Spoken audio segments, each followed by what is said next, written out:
नाम का स्तुति हो, परमेश्वर का नाम का महिमा हो। आज का विषय है, आज का बाइबल अध्ययन का विषय है कि एक विश्वासी जब ऊपर उठता है फिर नीचे क्यों गिरता है। उसी के विषय में आज हम चर्चा करेंगे। आज का अध्ययन उसी के विषय में रहेगा, आज का मनन उसी के विषय में रहेगा। एक पद को निकालेंगे जो आपको मिलेगा नीति वचन उसका 4 अध्याय और उसका 18 पद लिखता है, परंतु धर्मियों की चाल उस चमकती हुई ज्योति के समान है जिसका प्रकाश दोपहर तक अधिक अधिक बढ़ता रहता है। परंतु धर्मियों की चाल उस चमकती हुई ज्योति के समान है जिसका प्रकाश दोपहर तक अधिक अधिक बढ़ता रहता है। मेरे प्रियो, यहाँ पर धर्मियों के बारे में जिक्र किया गया है। उस ज्योति के समान कहा गया है, जो कि सूरज को कहा जाता है। सूरज जब उगता है वो रिटर्न नहीं होता है मेरे प्रियो, वो उगता है तो वो धीरे धीरे उसका तेज बढ़ता जाता है, वो पूरा दोपहर के समान और भी उज्जवल होता रहता है। उसी प्रकार एक विश्वास के जीवन में होना है मेरे प्रियो। जब एक विश्वासी विश्वास करके जब ज्योति को पाता है, जब वचन को पाता है, विश्वास में आगे बढ़ता है, तो उसको आगे बढ़ना ही है और पीछे उसको आना नहीं। जो मसीह यीशु में है वो नया सृष्टि है, पुराने बातें बीत गया, सब कुछ नया हो गया मेरे प्रियो। तो मेरे प्रियो, एक विश्वासी जब ऊपर उठता है तो कौन सा चीज उसको नीचे गिरा देता है, आज हम उसी टॉपिक में ही बातें करेंगे। सही मायने में अगर आज कलीसिया को ध्यान करेंगे, आज विश्वासी गणों को ध्यान करेंगे, प्रभु के दास गणों को ध्यान करेंगे। ऊपर तो उठते हैं, प्रभु उनको बहुत महान करता है, ऊपर उठाता है, लेकिन वो लोग नीचे गिर जाते हैं। क्यों गिर जाते हैं, आज उसी के बारे में हम चिंता करेंगे मेरे प्रियो। एक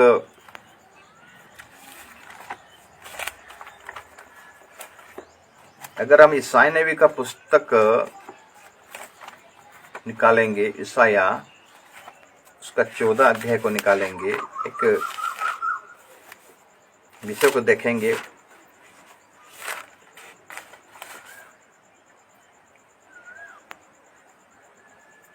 ईसाया 14 अध्याय और उसका 12 पद से अगर हम पढ़ाई करेंगे, वहां लिखता है, हे भोर के चमकने वाले तारे, तू कैसे आकाश से गिर के पड़ा है।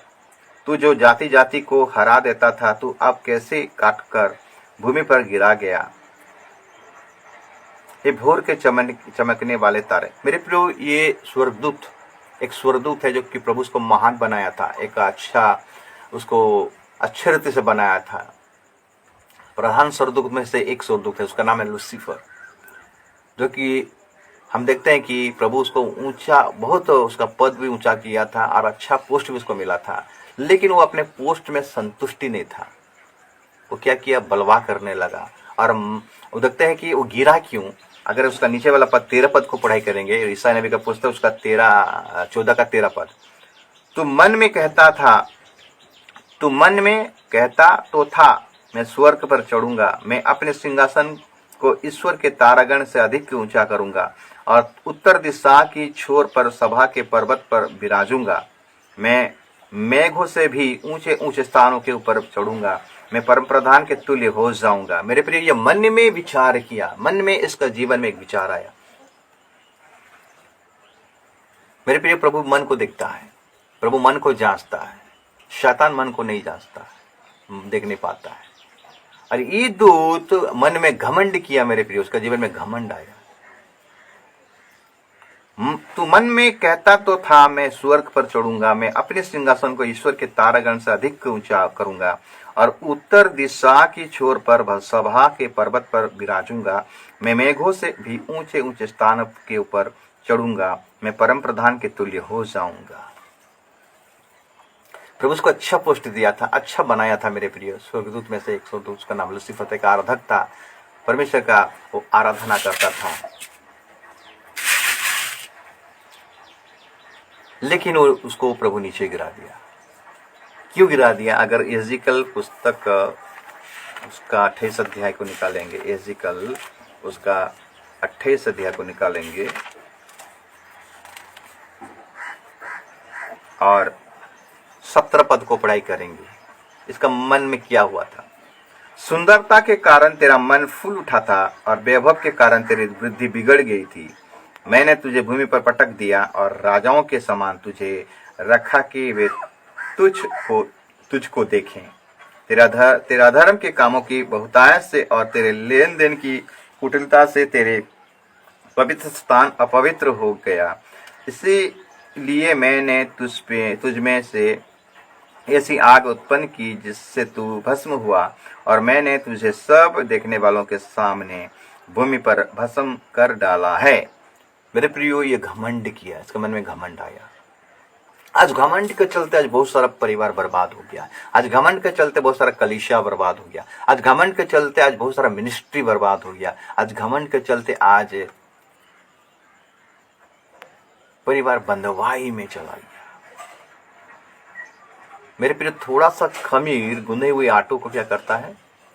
पूरा खमीर कर देता है। घमंड एक ऐसा पाप है मेरे प्रियो, हर एक जितने भी बाइबल में जितने पाप मेंशन किया गया मेरे प्रियो, हर पापों से घमंड सबसे बड़ा। ये लूसीफर केवल घमंड नहीं किया, वो बलवा किया, परमेश्वर के विरुद्ध में बलवा किया। उसको जो पोस्ट मिला था उसमें वो संतुष्टि नहीं था। 3 चीज था, घमंड किया, बलवा किया और संतुष्टि नहीं था। आज का कलीसिया में ऐसा है मेरे प्रियो, आज पोस्ट के जो पोस्ट मिल जाता है तो उस पोस्ट में भी वो संतुष्टि नहीं रहते हैं। उनको और भी एक पोस्ट चाहिए। जो प्रभु आपको जो दायित्व दिया है, जो पोस्ट दिया है, उसमें आज देखते हैं कि संतुष्टि नहीं है। मुझे वो पोस्ट चाहिए, मेरा इतना टैलेंट है, मैं इतना पढ़ा लिखा हूँ, मेरा इतना अभिज्ञता है, मेरा इतना एक्सपीरियंस है, मुझे वो पोस्ट चाहिए। मैं दिखने में सुंदर हूँ, मेरा बोल बाल में बहुत एक्सपीरियंस है, मैं इंग्लिश अच्छा बोलता हूँ, मेरा एजुकेशन अच्छा है।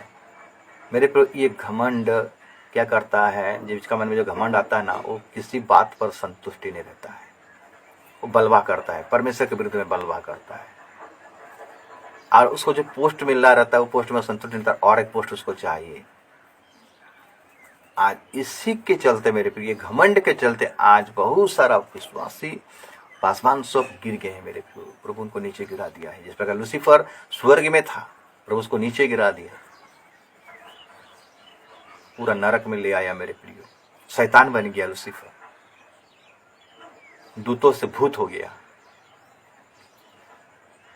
एक विश्वासी जब ऊंचा उठता है, ऊपर से नीचे गिरता है। क्यों गिरता है? घमंड के चलते। वचन में लिखता है कि विनाश से पहले घमंड आता है। एक व्यक्ति के जीवन में विनाश कब आता है? जब वो घमंड करता है, जो बलवा करता है, जो उसके जीवन में हमेशा असंतुष्टि रहेगा, किसी बात में उसको अच्छा नहीं लगता रहेगा। आज का देश ऐसा है, आज पास्टर लोगों को, प्रभु के दास लोगों को क्या भूत चढ़ा है कि बिशप का पोस्ट चाहिए हमको। जो पोस्ट मिला उसी में उनको लोगों को संतुष्टि नहीं, मुझे बिशप का पोस्ट चाहिए। संतुष्टि नहीं है मेरे प्रियो। अपने विश्वास के जीवन में, प्रभु का जीवन में लोगों को संतुष्टि नहीं है। जो लोगों ऐसा सब पोस्ट को जो चाहते हैं, लूसीफर का जैसा स्वभाव आज देखने को मिलता है। मेरे प्रिय, प्रभु आपको जो दिया है उसी में संतुष्टि रहिए, तब आपका मिनिस्ट्री बढ़ेगा, आपका कलीसिया बढ़ेगा, आपका परिवार में उन्नति होगा।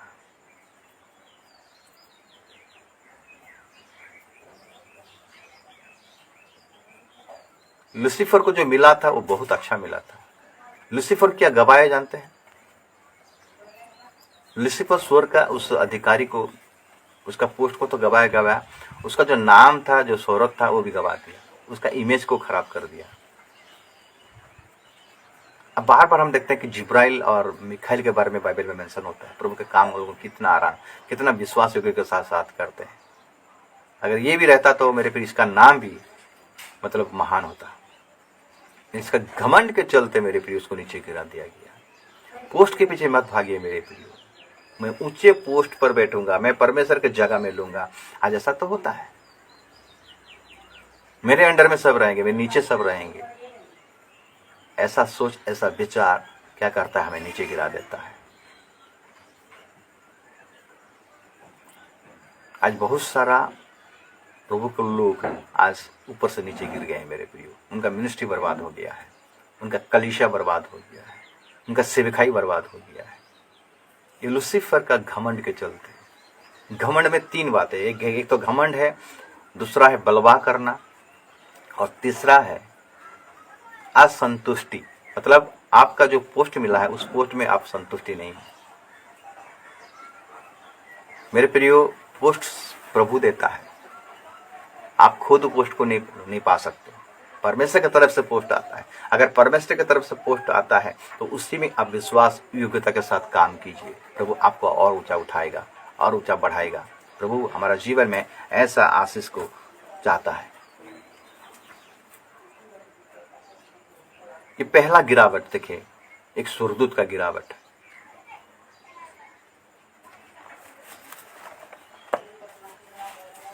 किसके चलते? घमंड के चलते। घमंड के चलते, घमंड के चलते वो गिर गया मेरे लिए। बलवा किया, विरोध किया, परमेश्वर का विरोध किया।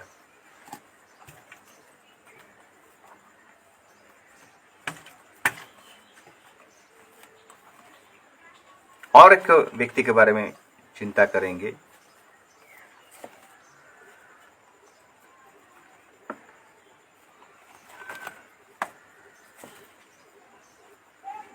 दूसरा तिमोथी उसका 4 अध्याय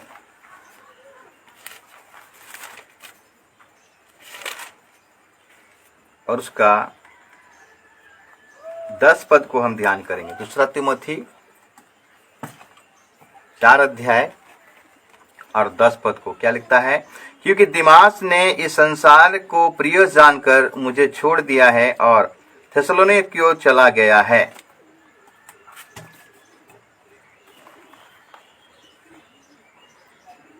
और थेसलोनिक को चला गया है। क्योंकि दिमास ने इस संसार को प्रिय जानकर मुझे छोड़ दिया है और थेसलोनिक को चला गया है। ये दिमास एक प्रेरित था मेरे प्रियो, प्रेरिताई का सेवकाई उसको मिला था। और यहां देखते हैं कि पौलुस ने बताता है कि दिमास ने मुझे छोड़ दिया है। क्यों छोड़ दिया है? संसार को प्रिय जाना। प्रेरिताई का सेवकाई मिला था, एक अच्छा सेवकाई मिला था, लेकिन वो नीचे गिर गया। कारण क्या है? संसार को प्रिय जाना, संसार का अभिलाषा को प्रिय जाना, संसार की बातों को प्रिय जाना। मेरे प्रियो, रोमियो का किताब उसका 12 अध्याय और 2 पद को अगर हम पढ़ाई करेंगे, वहां लिखता है, रोमियो 12 का 2 पद कहता है, इस संसार के सदृश ना बनो, परंतु तुम्हारे मन के नए हो जाने से तुम्हारा चाल चलन भी बदलता जाए, जिससे तुम परमेश्वर की भली और भांति और सिद्ध इच्छा अनुभव से मालूम करते रहो। दिमाग एक प्रेरित, एक सेवक है। उसको संसार अच्छा लगा, संसार की बातें अच्छा लगा, वो नीचे गिर गया मेरे प्रिय। आज बहुत सारा विश्वासीगण, आज बहुत सारा पास्टर संसार को प्रिय जान रहे हैं, संसार की बातों को प्रिय जान रहे हैं। ये संसार में चिपके हुए हैं मेरे प्रिय। आज कलीसिया को ध्यान करेंगे तो संसार कलीसिया में घुस गया है। परमेश्वर का राज्य नहीं है कलीसिया में। परमेश्वर का, यीशु मसीह का एक ही उद्देश्य था, मन फिराओ, परमेश्वर का राज्य निकट है। पौलुस बोलता है कि दिमाग जो प्रेरिताई था, एक प्रेरित था, एक सेवक था, वो मुझे छोड़कर चला गया। क्यों छोड़कर चला गया? क्योंकि वो संसार को प्रिय जाना। आज बहुत सारा लोग, आज बहुत सारा परिवार आज संसार को ज्यादा ही अट्रैक्शन होकर संसार को पकड़े हैं, संसार के रीति रिवाज को पकड़े हैं, संसार की अभिलाषाओं को पकड़े हैं, संसार के बातों में पकड़े। मेरे प्रियो, ये संसार के बातें खत्म होने वाले हैं। अगर एक पद को हम पढ़ाई करेंगे,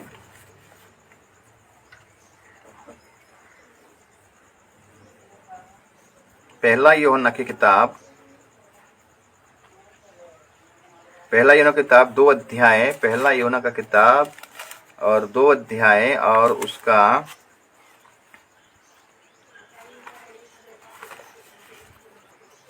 15, 16, 17 पढ़ाई करेंगे। संसार के बारे में क्या लिखा गया है? तुम ना तो संसार से और ना संसार में की वस्तुओं से प्रेम रखो। यदि कोई संसार से प्रेम रखता है तो उसमें पिता का प्रेम नहीं है। क्योंकि जो कुछ संसार में है, अर्थात शरीर की अभिलाषा और आंखों की अभिलाषा और जीविका का घमंड, वो पिता की ओर से नहीं परंतु संसार ही की ओर से है। संसार और उसकी अभिलाषाएं दोनों मिटते जाते हैं, पर जो परमेश्वर की इच्छा पर चलता है वो सर्वदा बना रहेगा। संसार की अभिलाषा, ये संसार की अभिलाषा एक दिन नाश हो जाएंगे मेरे प्रियो, लेकिन जो परमेश्वर का इच्छा पर चलता है वो सर्वदा बना रहेगा। दिमास जो कि एक प्रेरित था, एक सेवक था, प्रभु का सेवा कर रहा था, प्रभु अगर वो सेवा में लगे रहता मेरे प्रियो, बने रहता, तो वो भी पौलुस जैसा एक सेवकाई इसको मिलता, तो वो पीछे हट गया, मतलब नीचे गिर गया। किस लिए गिर गया? संसार को प्रिय जाना, संसार की अभिलाषाओं को प्रिय जाना। यीशु मसीह का जो क्रूस पर चढ़े जाने का, यीशु मसीह का जो बलिदान को, यीशु मसीह का जो बलिदान को समझ नहीं पाया। आज भी कलीसिया, आज भी विश्वासी गण, आज भी पास्टर प्रभु के दास गण यीशु मसीह का बलिदान को समझ नहीं पाते। रोमी का पत्री पौलुस क्या कहता है, अभी हम पढ़े।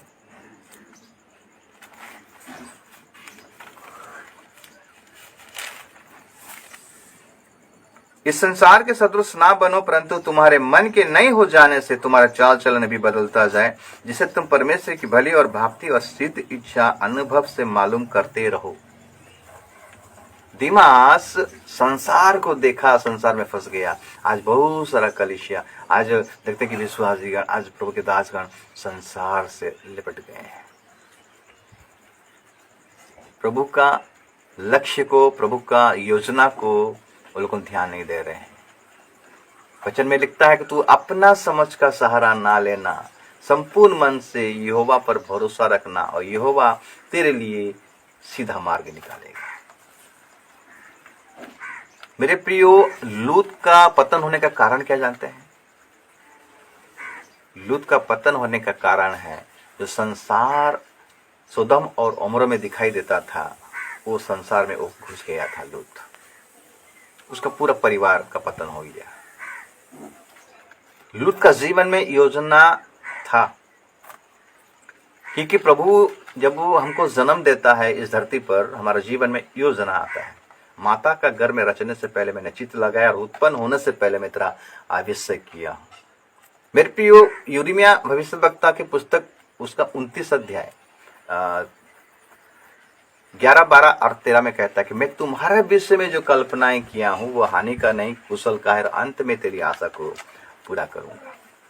लूत और उसके परिवार जो संसार की अभिलाषा जो सोदम उम्र में था, वहां पर चिपक गया, सांसारिक अभिलाषा में चिपक गया। लूत का पत्नी नमक का खंभा बन गया। परमेश्वर उनको बचाना चाहता है, लेकिन वो लोग चिपक गए, संसार में लिपटे हुए थे। इसीलिए सोदोम उमरा का मतलब कि एक संसार को दर्शाता है, संसार का अभिलाषाओं को दर्शाता है, मिस्र को दर्शाता है। और वही संसार आज कलीसिया में घुस गया है। आराधना तो करते हैं, लेकिन संसार उनके जीवन में है। गीत तो गाते हैं, वचन तो पढ़ते हैं, सुनते हैं, वर्शिप करते हैं, गिरजा आते हैं, लेकिन संसार उनके जीवन से अभी तक नहीं निकला है। आज संसार के चलते आज प्रभु का वचन को छोड़ रहे हैं। प्रभु यीशु मसीह को ही छोड़ देते हैं। जिस प्रकार लिखा है, दिमास ने मुझे छोड़कर गया क्योंकि संसार को प्रिय जाना। आज बहुत सारा आज नीचे गिर गए हैं मेरे प्रियो। प्रभु आपका पहला सा प्रेम को याद कीजिए मेरे को। जब आप प्रभु आपसे प्रेम किया, आपने जब उद्धार पाया, उस टाइम आपका प्रेम कैसा था? अभी आप खुद को जांचिए, खुद को परखिए कि अभी आपका प्रेम क्या है। दिमाग संसार को छोड़ दिया, प्रभु का सेवकाई को छोड़ दिया। क्यों? क्योंकि संसार को प्रिय जाना। कहीं आपका जीवन में ऐसा नहीं है तो? मेरे प्रियो, परमेश्वर हमें ऊंचा उठाना चाहता है। परमेश्वर हमें और आगे बढ़ाना चाहता है। प्रभु चाहता है, हमारा तरक्की चाहता है। प्रभु हमारा आत्मिक उन्नति को चाहता है। अगर हम गिर जाएंगे मेरे प्रियो,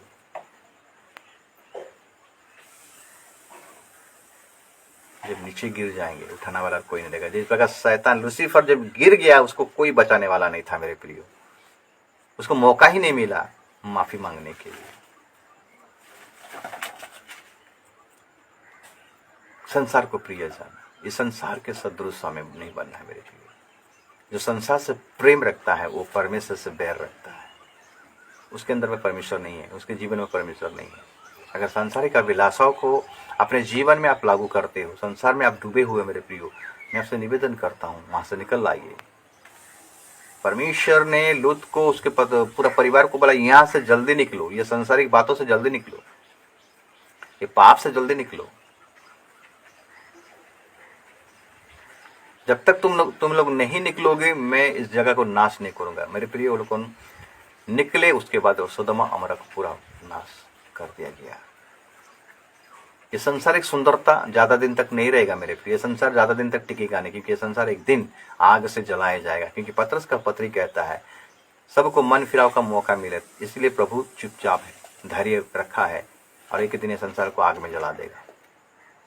पहले जल प्रलय के द्वारा संसार गया, अब आग के द्वारा इस संसार को जलाया जाएगा। क्यों अभी लेट हो रहा है? क्योंकि लोग मन फिराव का उनको मौका मिल रहा है, चांस मिल रहा है। नहीं फिराएंगे तो प्रभु का जो कहा हुआ वचन वो पूरा हो जाएगा और प्रभु आएगा, संसार को नाश कर देगा। ये दूसरा पॉइंट है। पहला पॉइंट है घमंड के चलते नीचे गिर गया। एक विश्वासी घमंड के चलते नीचे गिर जाता है और एक विश्वासी संसार की अभिलाषा में चिपका हुआ रहता है, संसार को प्रिय जानता है तो वो नीचे गिर जाता है, आत्मिक लेवल उसका घट जाता है। नाम का गिर जाना, नाम का प्रार्थना करना, साल में क्रिसमस, ईस्टर, नया न्यू ईयर, इसमें आप गिरजा जाते हैं, लेकिन बाकी का दिन में आप गिरजाघर में दिखाई नहीं देते हो। संसार को लोग ज्यादा ही पसंद करते हैं मेरे प्रियो। ये संसार एक दिन लेके डुबाएगा सबको। तीसरा पॉइंट, तीसरा विषय को हम देखेंगे जो आपको मिलेगा दूसरा राजा का किताब,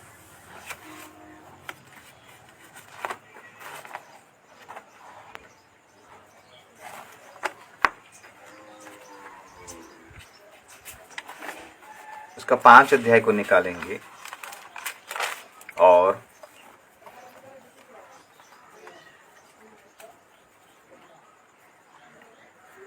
17 पद से पढ़ाई करेंगे तो ये स्टोरी को हम अच्छे से मालूम होगा, सीखने भी पाएंगे, समझने भी पाएंगे। दूसरा राजा का किताब 5 अध्याय और उसका 17 पद से। तब नामान ने कहा, अच्छा तो तेरे दास को 2 खच्चर मिट्टी मिले। थोड़ा सा ऊपर से पढ़ेंगे, थोड़ा सा ऊपर से पढ़ेंगे, मतलब 15 पद से। तब वो अपने सब दल बल समेत परमेश्वर के भक्त के यहाँ लौट आया और उससे के सम्मुख खड़ा होकर कहने लगा, सुन, अब मैंने जान लिया कि समस्त पृथ्वी में इस्राएल को छोड़ और कहीं परमेश्वर नहीं है, इसलिए अब अपने दास की भेंट ग्रहण कर। एलिशा ने कहा, यहोवा जिसके सम्मुख में उपस्थित रहता हूँ उसके जीवन की शपथ में कुछ भेंट ना लूंगा। और जब उसने उसको बहुत विवश किया कि भेंट को ग्रहण करे तो तब भी वो इनकार ही करता रहा। तब नामान ने कहा, अच्छा तो तेरे दास को 2 खच्चर मिट्टी मिले, क्योंकि आगे को तेरा दास यहोवा को छोड़ और किसी ईश्वर को होम बलि या मेल बलि ना चढ़ाएगा। एक बात यहोवा तेरे दास की क्षमा करें कि जब मेरा स्वामी रिमोन के भवन में दंडवत करने को जाए और वो मेरे हाथ का सहारा ले और यूं मुझे भी रिमोन के भवन में दंडवत करनी पड़े, तब यहोवा तेरे दास का ये काम क्षमा करें। क्यों मैं रिमोन के भवन में दंडवत करूं? उसने उसे कहा, कुशल से विदा हो। वो उसके यहाँ से थोड़ी दूर चला गया था कि परमेश्वर के भक्त एलिशा का सेवक गेहजी सोचने लगा, मेरे स्वामी ने तो उस आरामी नामक को ऐसे ही छोड़ दिया है कि जो वो ले आया था उसको उसने ना लिया, परंतु यहोवा के जीवन की शपथ मैं उसके पीछे दौड़कर उससे कुछ ना कुछ ले लूंगा। तब गेहजी नामान के पीछे दौड़ा। नामान किसी को अपने पीछे दौड़ता हुआ देखकर उससे मिलने को रथ से उतर पड़ा और पूछा, सब कुशल क्षम है तो है?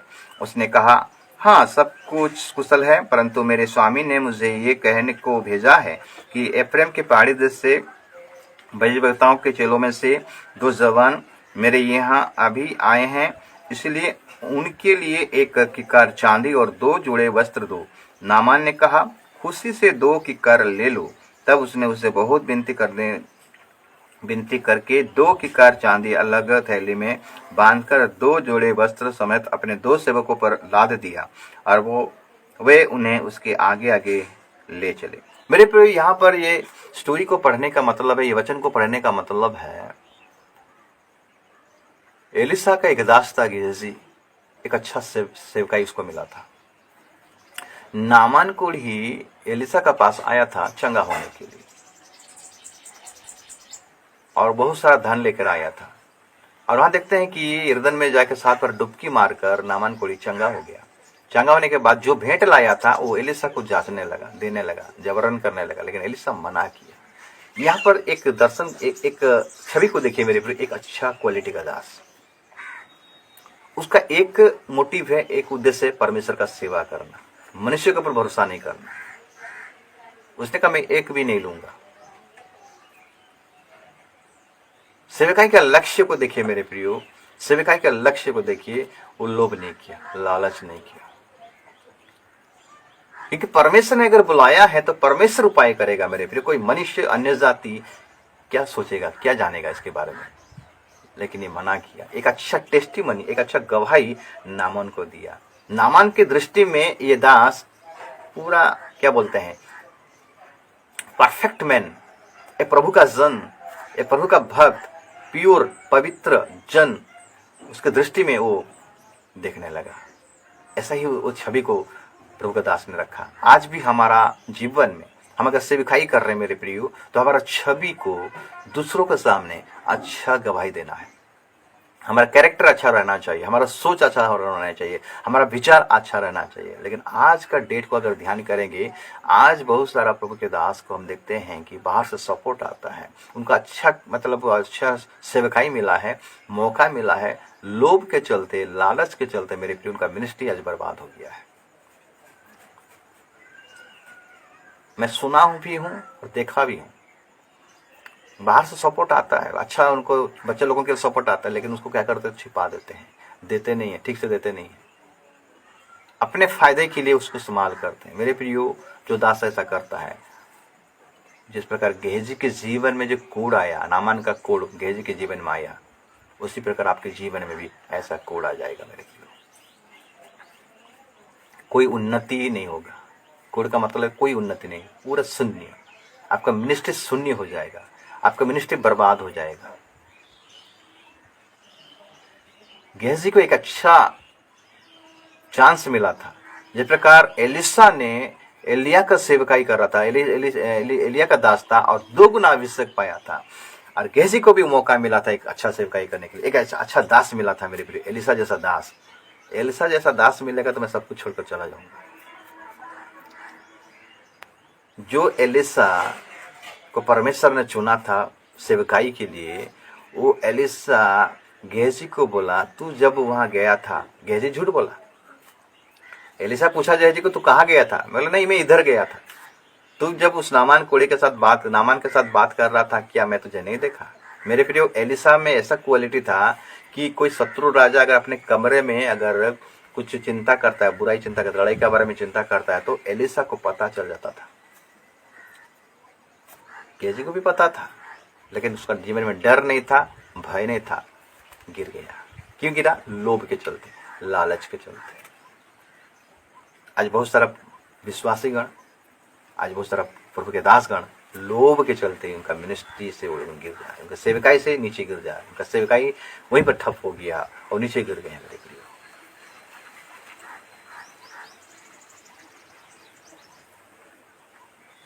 लोभ के चलते, लालच के चलते, कोई दरकार नहीं था मेरे प्रिय। वो तो प्रभु का दास के साथ में था, वो तो प्रभु उसको हर सुविधा, जो भी आवश्यकता था, प्रभु उनको जुगाता। हम एलिया का जीवन से देखते हैं, एलिया किस प्रकार प्रभु का ऊपर भरोसा रखता था, और एलिया उसको जुगाड़ करता था, कौवे के द्वारा उसको रोटी और मांस ला कर देता था, प्रभु उनका जुगाड़ करता। और जब 3.5 साल का अकाल था, नाला का पानी जब सूख जाता था, एलिया को प्रभु ने बोला, जब सरपत नगर में जाऊँ, पर एक विधवा को रख दिया, वहां पर भी प्रभु उनको भेज दिया। मेरे प्रिय, परमेश्वर उपाय करने वाला परमेश्वर, हमें परमेश्वर की इच्छा पर चलना है, सांसारिक बातों में नहीं, सांसारिक लोभ मोह माया में फंसना नहीं है। मेरे प्रियो, ये दुनिया बहुत जल्दी खत्म होने वाला है। आप क्या चिंता कर रहे हो? किसके बारे में चिंता कर रहे हो? दुनिया में घर बनाओगे और अच्छा से रहोगे, 10 साल के बाद क्या होने जा रहा है देखिए। यीशु का आगमन अति निकट है। एक विश्वासी को किस प्रकार होना है? सूरज जिस प्रकार धीरे धीरे तेज होता है ना, वो अपना तेज को कमाता नहीं, घटाता नहीं है। सूरज जब उगता है धीरे धीरे धीरे दोपहर में और तेज हो जाता है। वैसा ही हमें एक विश्वासी होना है। हमें तेज होना है, आत्मिक में तेज होना है, अभिषेक में तेज होना है मेरे प्रियो, वचन में तेज होना है, विश्वास में तेज होना है। और विश्वास नहीं घटना चाहिए, हमें आत्मिक लेवल और तेज होना है।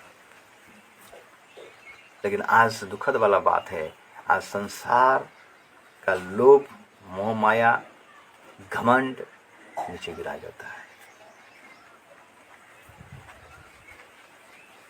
पौलुस कहता है कि मैं यीशु पर घमंड करता हूं, मैं क्रूस पर घमंड करता हूं। यिर्मयाह अगर 9 अध्याय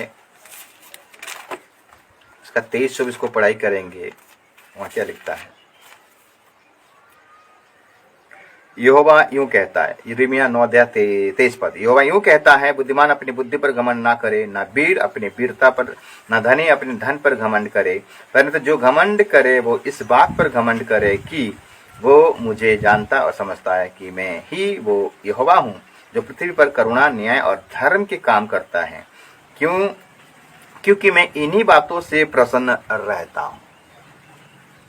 कौन बातों से प्रसन्न रहता? धर्म की बातों में, न्याय, अच्छी बातों में, धर्म के काम करने में प्रभु प्रसन्न होता है। लोभ के चलते वो गिर गया। मेरे गेहजी कितना भयानक सेवकाई उसको मिला था, समझ नहीं पाया।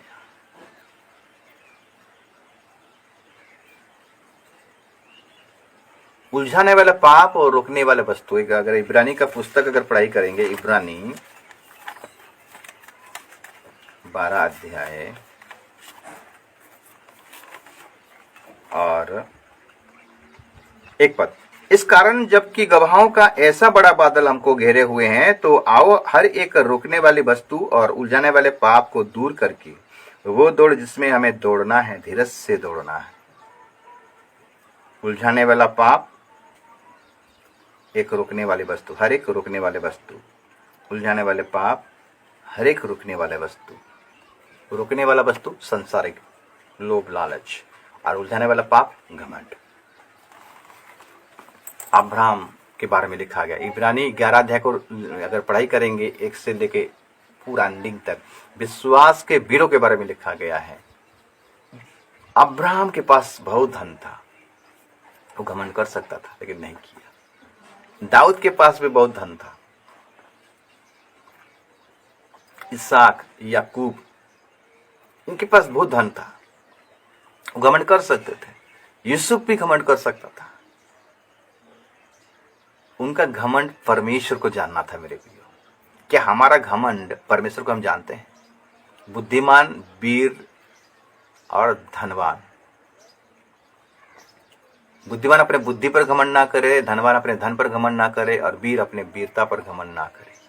वो अगर घमंड करे, इस बात पर घमंड करे कि जो मुझे जानता है। मेरे प्रिय, अगर आप यीशु को जानते हो, जो यीशु मसीह आपके लिए कलवरी के क्रूस पर बलिदान हुआ था आज से 2022 साल पहले, उसी पे अगर आप घमंड करते हो, यीशु में क्यों घमंड करें? क्योंकि वो हमारे पापों के लिए बलिदान हुआ था। हम कहाँ थे? नीचे थे, हमको प्रभु वहां से उठाया। हमें इस बात पर घमंड करें। अगर हम आगे बढ़ रहे हैं मेरे प्रियो, तो हमें घमंड नहीं करना चाहिए। हमारे बाल बच्चों को भी वही सिखाना है।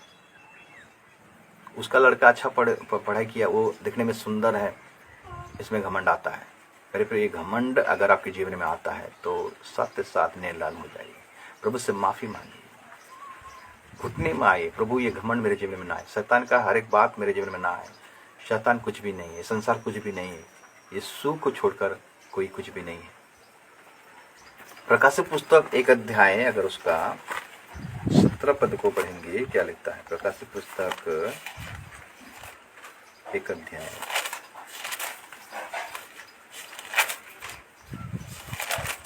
17 पद, जब मैंने उसे देखा तो उसके पैरों पर मुर्दा सा गिर पड़ा। उसने मुझ पर अपना दाहिना हाथ रख कर कहा, मत डर, मैं प्रथम और अंतिम और जीविता हूँ। यूहन्ना जब यीशु को देखा मेरे प्रियो, वो पैरों के नीचे गिर गया, मतलब मिट्टी में अपना मुंडी को लगा दिया मेरे प्रियो। आज भी हमें हमारे जीवन में अगर कुछ घमंड आ रहा है मेरे प्रियो, तो हमें साथ साथ प्रभु के चरणों तले झुक जाना है, समर्पण हो जाना है, तब हमारे जीवन से घमंड दूर होगा। मेरे प्रियो, घमंड करके कुछ नहीं मिलेगा, कुछ भी नहीं मिलेगा, बर्बाद हो जाओगे। जिस प्रकार लूसीफर घमंड किया, मन में विचार किया तो नीचे गिर गया। नबूकदनेस्सर राजा मन में विचार किया, क्या इतना बड़ा बाबिल को क्या मैंने नहीं बनाया, खाली इतना बोल दिया, सीधा जंगल में चला गया मेरे प्रियो। पशु जो खाता है उसी को खाने लगा। परमेश्वर सर्वशक्तिमान है, परमेश्वर ही हमारा घमंड का कारण होना चाहिए मेरे प्रियो। परमेश्वर हमारा घमंड का कारण होना चाहिए। मूसा को, एक लीडर को देखिए, घमंड नहीं किया मेरे प्रियो। दाऊद को देखिए, घमंड नहीं किया। वो परमेश्वर पर घमंड करते थे। आज हमें यीशु पर घमंड करना है। हमें यीशु को जानता हूं क्योंकि वो मेरा उद्धार करता है, वो मुक्तिदाता है। मेरे जीवन में ये घमंड, ये ईर्ष्या, ये लोभ, लालच कोई मायने नहीं रखता, ये सब बेकार है मेरे पर। मेरे को आज जितने भी लोग देख रहे हो, प्रभु के दास, छोटे बड़े, जितने भी भाई बहन कुटुंब आप देख रहे हो, तो मेरे पर ये अंतिम समय में ऐसा बातें बहुत हो रहा है। इससे हमें बचना है, घमंड से हमें बचना है। बचने का उपाय क्या है? आइए हम अपने आप को नम्र बनाए, क्योंकि अभिमानियों को परमेश्वर दूर से देखता है, घृणा करता है। जो अभिमान करता है, जो घमंड करता है, प्रभु से घृणा करता है मेरे प्रियो। दिनों पर वो अनुग्रह करता है। आइए हम दिन बन जाए, नम्र बन जाए। अगर आपका जीवन में घमंड है मेरे प्रियो, तो अभी इसी वक्त आप प्रभु से माफी मांगिए, नील डाउन हो जाइए, घुटने में आइए और प्रभु से माफी मांगिए। हाँ प्रभु, मेरे जीवन में ये घमंड है, मैं इसको दूर करता यीशु के नाम में। देखिएगा धीरे धीरे घमंड चला जाएगा और आपका परिवार में आशीष आने लगेगा, आपका मिनिस्ट्री में आशीष आने लगेगा, आपका कलीसिया बढ़ोतरी होगा मेरे प्रिय, आपका आत्मिक उन्नति और ऊंचा होगा। एक विश्वासी ऊपर से नीचे क्यों गिरा, मैं आपको 3 पॉइंट के बारे में बताया, और भी बहुत सारा पॉइंट है। और एक पॉइंट बता के मैं खत्म करता हूँ। साउल, राजा साउल, पहला सामुएल को पढ़ाई करेंगे तो उसके बारे में पता चलेगा। राजा साउल, जो साउल था वो इसराइल का पहला राजा था। परमेश्वर उसको अनुग्रह किया, आशीष किया और इसराइल का राजा बनाया। लेकिन वो लोगों को खुश करने के लिए, लोगों को प्रसन्न करने के लिए वो गिर गया, नीचे गिर गया। सामुएल ने साउल से कहा था, मैं जब तक ना आऊं तू यहाँ पर ठहरे रहना, क्योंकि जब वो सामुएल आएगा, यज्ञ करेगा, उसके बाद लड़ाई करेंगे। तो साउल ने क्या किया, 7 दिन तक वेट किया। और 7 दिन तक जब वेट किया तो सामुएल जब नहीं आया तो प्रजा लोगों इसको आके बोलने लगे, शत्रु लोगों का सेना लोगों वहाँ पर वेट किए हैं, अभी हम क्या करेंगे, ऐसा करेंगे, वैसा करेंगे। ये प्रजा लोगों के खुश करने के लिए, प्रजा लोगों की बात को मानने के लिए वो खुद ही बलिदान कर दिया, वहाँ पर खुद ही यज्ञ कर दिया। करना नहीं चाहिए था। क्यों किया जानते हैं? ये बात क्यों आता है? क्योंकि मैं एक राजा हूँ, मैं अगर कर दूंगा तब क्या होगा? कुछ नहीं होगा मेरे प्रियो। प्रजा लोगों को खुश करने के लिए, लोगों को खुश करने के लिए वो प्रभु का आज्ञा को टाल दिया, परमेश्वर का वचन को ही टाल दिया, एक भविष्यद्वक्ता के वचन को टाल दिया, इसलिए वो गिर गया। क्योंकि परमेश्वर का मन रूपी एक व्यक्ति उसको मिल गया था, राजा दाऊद। इसलिए मेरे प्रियो, लोगों को खुश करने के लिए प्रभु का आज्ञा को ना तोड़े। श्रापित है वो पुरुष जो मनुष्य पर भरोसा रखता है, कभी भी जिंदगी में फल को देखने नहीं पाएगा जो मनुष्य पर भरोसा रखता है। आशीषित है वो व्यक्ति जो परमेश्वर पर भरोसा रखता है। मनुष्य को खुश करने लगा मेरे प्रियो। मनुष्य को खुश करने से कुछ मिला क्या? वो नाश हो गया, उसका गद्दे ही चला गया मेरे प्रियो। प्रभु जो गद्दे में बैठा था उसको वहां से नीचे गिरा दिया। तो आज हम 4 बातों को सीखे। पहला, घमंड के चलते लूसीफर जो एक स्वर्गदूत था, एक अच्छा दूत था, नीचे गिर गया। लोभ के चलते, संसार की अभिलाषा के चलते एक अच्छा सेवक था, प्रेरित का सेवक ही मिला था, वो भी नीचे गिर गया। लालच के चलते, लोभ के चलते हम देखते हैं कि गेहजी को भी एक अच्छा सेवक ही मिला था, एक अभिषेक भरा सेवक उसको मिला था, लेकिन उसको जानने नहीं पाया, वो भी नीचे गिर गया। साउल को एक अच्छा राजा, एक अच्छा पोस्ट मिला था, एक अच्छा प्रभु आशीष किया था, उसको ब्लेसिंग किया था, इसराइल का राजा के रूप में पहला राजा था, परमेश्वर उसको ब्लेस किया था। लेकिन उसका लोगों को खुश करने के चलते वो नीचे गिर गया। आज लोगों को खुश करने के लिए, लोगों को खुश करते करते बहुत सारे लोग नीचे गिर गए, खुद नीचे गिर गए। तो मेरे प्रियो, अगर आपको ऊंचा उठना है, अगर आपको आगे बढ़ना है, तो प्रभु के चरण तले गिर जाइए, प्रभु से माफी मांगिए और ये याद कीजिए कि मैं कहाँ गिरा हूँ, मैं किस जगह में गिरा हूँ, वो याद कीजिए, वहीं से फिर से आरंभ कीजिए। प्रभु आपको बहुत ऐसा आशीष करेगा, बहुत ऐसे ब्लेस करेगा। मैं आशा करता हूँ आज का वचन आप सबों के लिए आशीष का कारण जरूर बना होगा।